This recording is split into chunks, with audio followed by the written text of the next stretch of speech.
Hello जी बच्चों, मैं Gautam Kumar, chemistry faculty, Bhardwaj career classes. बच्चों, लास्ट वीडियो में हमने कंसंट्रेशन टर्म डिस्कस कर लिया। अब सॉल्यूशन चैप्टर का जो बेसिकली हर एग्जाम में क्वेश्चन आता है, कंसंट्रेशन टॉपिक तो first chapter mole concept stoichiometry से भी रिलेट कर जाता है, तो वहाँ से भी क्वेश्चन इंटर रिलेट हो जाता है। लेकिन बेसिकली जो सॉल्यूशन चैप्टर का जो क्वेश्चन होता है वो क्वेश्चन आता है डाइल्यूट सॉल्यूशन और कॉलिगेटिव प्रॉपर्टीज, इस टॉपिक से।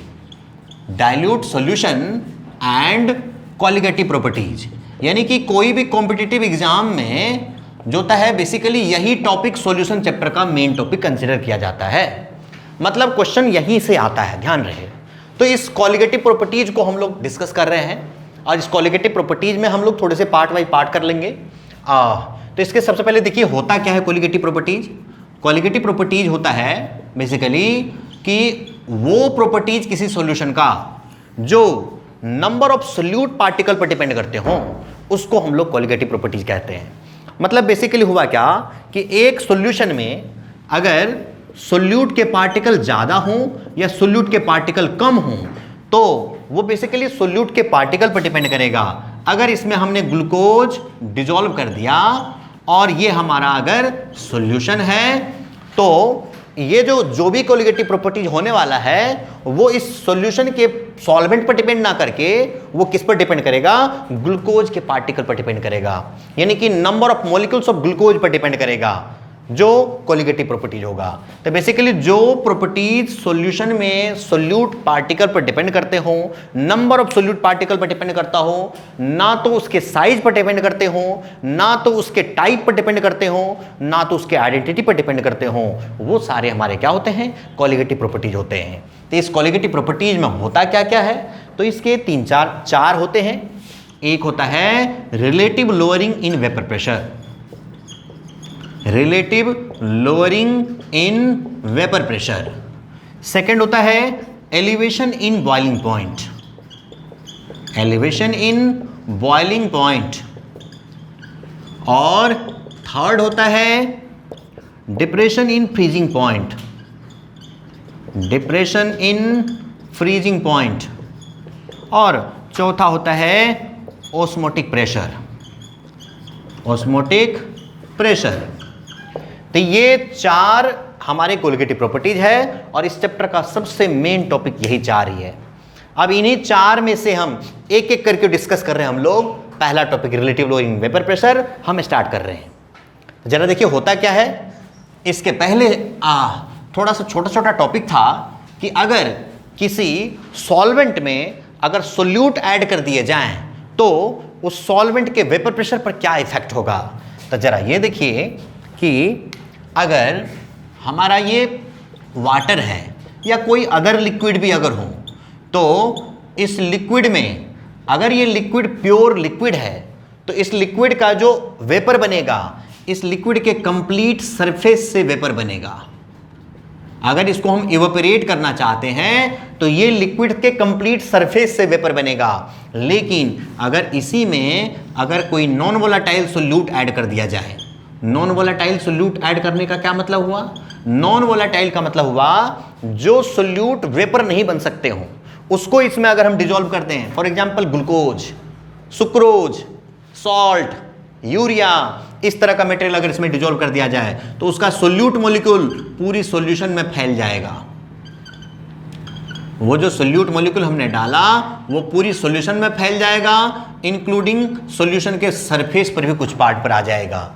अब इस लिक्विड को अगर हम इवेपोरेट करना चाहें, अगर इसके वेपर बनाना चाहें तो जिस पार्ट पर सोल्यूट मॉलिक्यूल आ रहा है वहां से लिक्विड मॉलिक्यूल इवेपोरेट नहीं करेगा। जहां पर सोल्यूट मॉलिक्यूल नहीं है लिक्विड मॉलिक्यूल वहां से इवेपोरेट करेगा। ये होगा। तो अगर इन दोनों लिक्विड में अगर ये कंसीडर किया जाए कि ये बताओ कि इस दोनों कंटेनर में ये ऊपर मान लो वेपर बन के इसका इकट्ठा हो रहा है, इस वाले में भी इसके वेपर बन करके इकट्ठा हो रहा है, तो अगर कहा जाए कि दोनों ही सॉल्यूशन, दोनों ही सब्सटेंस को 5 मिनट तक इवेपोरेट किया गया, 5 मिनट तक इसको इवेपोरेट किया गया, 5 मिनट तक इसको भी इवेपोरेट किया गया, तो किस केस में वेपर ज्यादा बनेगा। वेपर किसका ज़्यादा बनेगा। तो ऑब्वियस बात है आपको यहाँ पर ये जो मॉलिक्यूल लिक्विड का एस्केप कर रहा है एटमॉस्फेयर में, उसके रेट को देख करके आप प्रिडिक्ट कर सकते हैं कि किसमें सॉल्वेंट का मॉलिक्यूल ज़्यादा एस्केप करेगा। तो इसमें क्या होगा कि इसमें कम लिक्विड का मॉलिक्यूल एस्केप कर पा रहा है, इसमें ज़्यादा मॉलिक्यूल इवेपोरेट हो रहा है, तो इसमें कम मॉलिक्यूल इवेपोरेट हो रहा है। इसका मतलब अगर इक्वल टाइम तक दोनों ही लिक्विड को इवेपोरेट किया जाए तो जिसमें जो सॉल्यूशन वाला है उसमें कम लिक्विड इवेपोरेट होगा, और कम लिक्विड इवेपोरेट होगा तो इसमें क्या होगा, कम वेपर बनेगा, जबकि इस केस में क्या होगा, ज़्यादा वेपर बनेगा। तो इसका मतलब क्या हुआ कि जब सोल्यूट ऐड कर दिए जाए तो सॉल्वेंट का वेपर प्रेशर घट जाता है। तो यहां पर क्या हो जाएगा, लो वेपर प्रेशर, इसमें कम वेपर बनेगा तो कम वेपर प्रेशर, और इसमें ज्यादा वेपर बनेगा तो high vapour pressure, high vapour pressure. तो ये जो रिलेटिव लोअरिंग वेपर प्रेशर है, इन्हीं वेपर प्रेशर के बेसिस पर है। तो हम पहला कर रहे हैं relative lowering in vapour pressure. तो जरा देखिए ये क्या होता है, relative lowering in vapour pressure. Lowering in vapour pressure, इसमें क्या होगा कि अगर लेट कर लेते हैं, लेट वेपर प्रेशर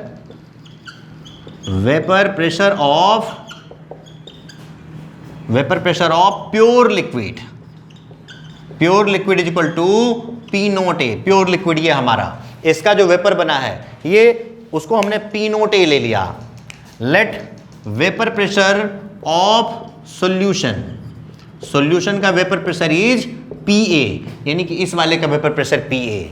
तो जरा ये सोचें कि इससे इसमें आकर के वेपर प्रेशर घट गया तो कितना वेपर प्रेशर घटा, वो कैलकुलेट करना चाहते हैं हम। लेट इसके वेपर प्रेशर इज 50 मिलीमीटर, इसके वेपर प्रेशर इससे तो कम ही होगा, दैट इज 40 मिलीमीटर होगा। लेट कर लेते हैं 40, 45, 30, कुछ भी ये वैल्यू, यानी कि 50 से कम होनी चाहिए, बिकॉज इसका वेपर प्रेशर घट चुका है। तो हम क्या कह सकते हैं कि delta P is equal to, क्या इसको ऐसा लिख सकते हैं हम, P naught A minus P A. Delta P is here lowering in vapour pressure, यानी कि कितना वेपर प्रेशर घट गया। इसका अगर 50 है, इसका अगर 40 है, तो कितना वेपर प्रेशर घट गया, 50 माइनस 40, यानी कि P naught A minus P ए हमने कर दिया। दिस वन इज है delta P, and delta P is called lowering in vapour pressure. Lowering in vapour pressure हमारा हो गया डेल्टा पी।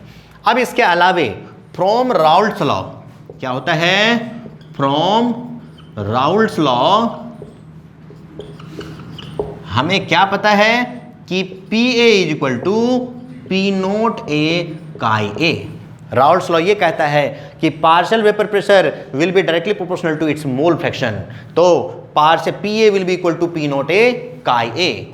तो पी ए इक्वल टू अगर P naught A chi A अगर है हमारा, तो इसको अगर हम फर्दर सॉल्व करें तो हमारा क्या बनेगा, इसको अगर फर्दर सॉल्व करते हैं तो therefore delta P will be equal to P naught A minus, अब ये पी ए का वैल्यू डाल देंगे इस वाले में, तो this will be equal to P naught A chi A, और फिर इन दोनों में से पी नोट ए कॉमन ले लेते हैं, ये हो जाता हमारा 1 माइनस काई ए। और ऑलरेडी आपको मालूम है क्या, as we know that chi A plus chi B is equal to 1 होता है, तो chi B will be equal to 1 minus chi A, यानी कि इस 1 माइनस काई ए को क्या लिखा जा सकता है, काई बी लिखा जा सकता है। Therefore delta V will be equal to P naught A into chi B, यानी कि डेल्टा पी आप डायरेक्टली सोल्यूट का मोल फ्रैक्शन मालूम हो और सॉल्वेंट का प्योर वेपर प्रेशर मालूम हो, तो इन दोनों को मल्टीप्लाई करके लोअरिंग इन वेपर प्रेशर पता किया जा सकता है। यहां पर क्या आ जाएगा, लोअरिंग इन वेपर प्रेशर। ये हो गया chi B is the mole fraction of solute, और ये तो प्योर वेपर प्रेशर है ही, ऑलरेडी हमने लिख रखा है। ये हमारा हो गया डेल्टा पी इक्वल टू ये भी है, और डेल्टा पी इक्वल टू पहले भी हमने लिख रखा P naught A minus P A है। Therefore delta P equal to P naught A minus P A and delta P is equal to P naught A chi B. ये है, तो since दोनों डेल्टा पी है तो हम इन दोनों को इक्वल लिख सकते हैं। तो यहां पर हो जाएगा P naught A minus P A, this will be equal to P naught A chi B. ये दोनों हो सकता है।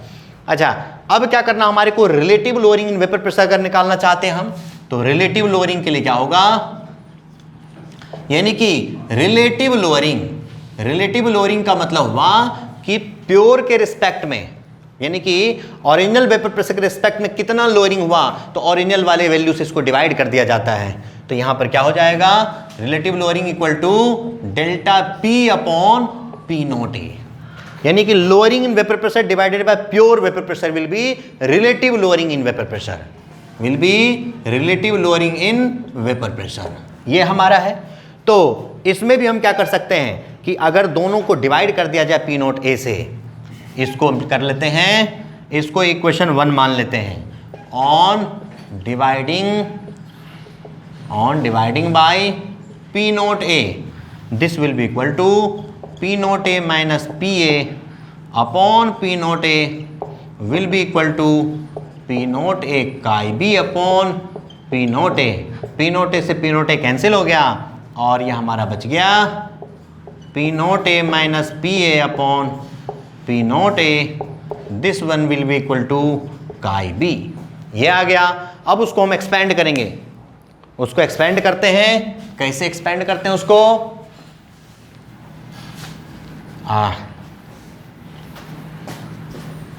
देखिए क्या होता है ये, अगर हमारा ये है P naught A minus P A upon P naught A, this will be equal to chi B can be written as N B upon N A plus N B. Since ये चीज है डाइल्यूट सॉल्यूशन है और dilute solution में solute का amount very less होता है with respect to solvent, it means that this N B is the moles of solute, ये है मोल्स ऑफ सोल्यूट, और N A is the moles of solvent. Here N A is very very greater than N B, therefore N A plus N B will be nearly equal to N A. ये similar to, nearly equal to हम लिखते हैं ऐसा, ये हो जाएगा N A. तो हमारा क्या आ जाएगा formula, P naught A minus P A upon P naught A will be equal to N B upon N A, और फिर N B upon N A को एक्सपेंड कर सकते हैं फर्दर। तो P naught A minus P A upon P naught A will be equal to N B को लिखा जा सकता है W B upon M B, मतलब given mass upon molar mass, this one is here moles, तो given mass by molar mass, और नीचे है एन ए, ये भी given mass by molar mass हो जाएगा, तो इसका एम ए जो चला जाएगा ऊपर और ये हो जाएगा M A upon W A. तो ये हमारा फाइनल फॉर्मूला हो गया for dilute solution. For dilute solution आप यही फॉर्मूला अप्लाई करेंगे। कभी कभार क्वेश्चन आ जाता है कंसंट्रेटेड सॉल्यूशन के लिए भी, तो कंसंट्रेटेड सॉल्यूशन के लिए थोड़े से इसी फॉर्मूला को मॉडिफाई करना पड़ता है हमें, वो कंसंट्रेटेड सॉल्यूशन के लिए फॉर्मूला बन जाता है। तो उसमें क्या हो जाता है कंसंट्रेटेड सॉल्यूशन वाले का, for concentrated solution, concentrated solution, यही फॉर्मूला हमारा बन जाता है P naught A minus P A upon P A is equal to W B upon M B into M A upon W A. इसको भी हम डिराइव कर सकते हैं, इसी तरीके से इसको भी डिराइव किया जाता है, थोड़ा सा बीच में मॉडिफिकेशन किया जाता है, बाकी हमारा यही फॉर्मूला बन जाता है। तो ये कंसंट्रेटेड सॉल्यूशन के लिए अप्लाई कर सकते हैं और ये डाइल्यूट सॉल्यूशन के लिए अप्लाई कर सकते हैं फॉर कंसंट्रेटेड सॉल्यूशन। इस तरह से हमारा क्या बन जाता है रिलेटिव लोअरिंग वेपर प्रेशर का हमारा एक्सप्लेनेशन हो गया। इस तरह से हम क्या करते हैं एलिवेशन इन बॉइलिंग पॉइंट का है वो टॉपिक कर लेते हैं, या तो इसके एक क्वेश्चन लिख देता हूं मैं, आप लोग इसके भी क्वेश्चन करेंगे। इसके क्वेश्चन है find partial pressure of a solution when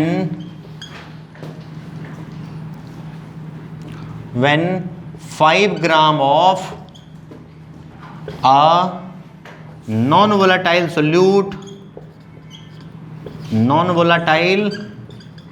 solute having molar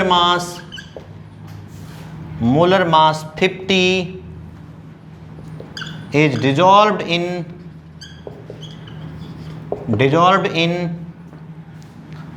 1.08 kg of water. If pure vapor pressure of H2O is 23.8 millimetre of Hg।